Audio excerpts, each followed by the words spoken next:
Hi, I'm Amy Weir. I am the current Place 5 trustee for Round Rock Independent School District and the current board secretary, and I'm running for re-election this November. It keeps coming up in comments, both on the dais and on social media, that I have missed a few safety and security committee meetings.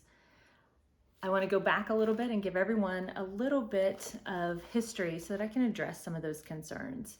So the law was passed in 2019, Senate Bill 11, that created the safety and security meetings at schools. At that time, we had a different superintendent, and I pushed incredibly hard to get this committee started. We had the Safety and Security Task Force give a very detailed presentation to the board, and they had made suggestions about adding additional people to that committee. Additional members in order to make that committee a little more robust. And there was pushback, there was a little bit of delay. So we were late in getting that committee started. It was November 2020 when we had the first meeting. And we have missed a few. That is without question. And it is something that the district is working on. We have a new police chief. He's got some supports now. We will hopefully get those scheduled ahead of time so that there aren't meetings scheduled with a day or 2 days or 3 days notice. That is difficult for all members of the committee. I would like to say of those that I've specifically been called out for. The May 18th meeting, there was a called board meeting. The fact that I couldn't attend, there's not a single board member that could have attended that meeting. I will say also, in my humble opinion, we are the least important people on that committee, no matter what other board members think. We have access to the police chief. We have access to the superintendent. We have access to all of the security information at any time.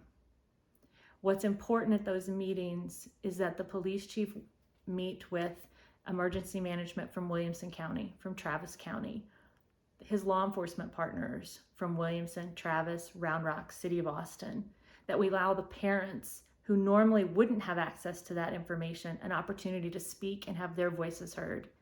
An opportunity for teachers and principals who normally would not have access to that information to have their voices heard. We as board members have unlimited access, and our voices obviously are incredibly important because we vote on the emergency operations plan at the end. We all get to see it. We all get to have input outside of that committee. So for me, it's more important that those people that don't normally have a voice during those committees. But statutorily, we are supposed to have 2 board members that are on the committee. August 17th, I did just miss that one. I went back and looked. There was an email saying we're going to have it. You'll be getting a calendar invite. We were never given a calendar invite.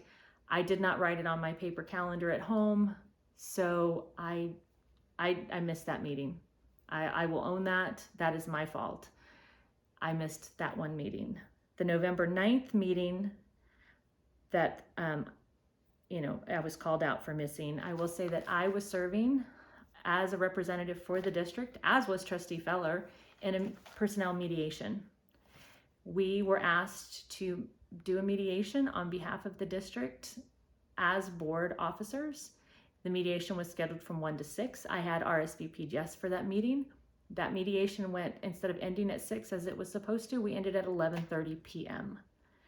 I wouldn't have known it was going to go past 6 o'clock until it got to 6 o'clock, and they asked us if we could stay and extend it.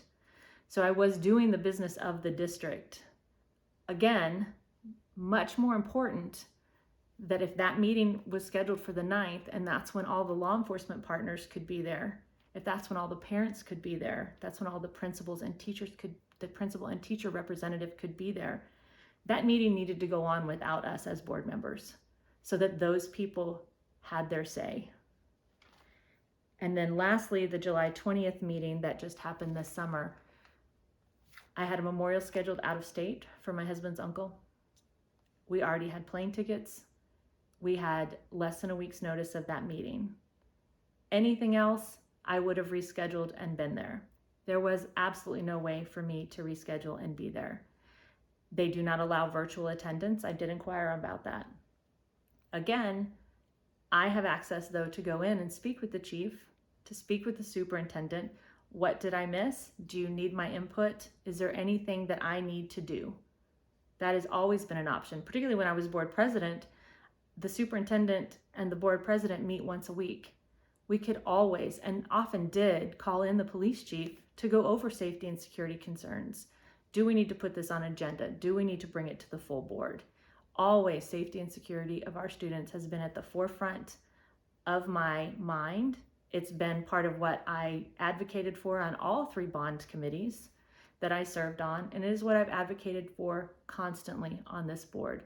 So to have these really baseless and I don't even have the words. It's so frustrating because there's no way to counteract some of these really simple lies that get told. The truth is always more complicated. So there's these bumper sticker myths, false statements, half-truths, outright lies that get told about numerous people on the dais, about the superintendent, and in this particular case about me and my reasons for missing and the ramifications of my missing these meetings. And the truth is, the complicated truth is, there's a lot of factors that go into each one of these meetings, and everyone is doing the best that they can, including myself, and I will attend the meetings. I take safety and security. I will go and meet with the police chief. If I miss a meeting, I will go and speak with him. The meetings that we've had on the emergency operation plan, I have been there. I have taken that seriously, and I took it seriously from the very beginning when I really insisted that this committee get going, as state law said. I knew we were late. I knew we were behind schedule, and I really pushed. And I really pushed for the administration to include extra parents. Now, I'm super excited that Chief Weiner is actually going to add more staff, more teachers, I don't know about more principals, but right now we only have a middle school teacher on the committee. So we're going to get elementary, we're going to get high school, we're going to get more voices. And I will say again, I feel like those voices are more important than mine. I'm a board member assigned to that committee. I go and I listen and I get feedback just like I would on any other committee. But I want to hear from the people who are most affected, who are most in the trenches, and who have the most to offer back to our law enforcement partners and our chief in order to make our schools safer. So I appreciate you taking the time to listen to my side of the story and to understand where I'm coming from when it comes to safety and security of our students. It is at the top of my list. It is always a priority for me, and I look forward to having your support in November. Again, I'm Amy Ware, the Place 5 trustee for Round Rock Independent School District.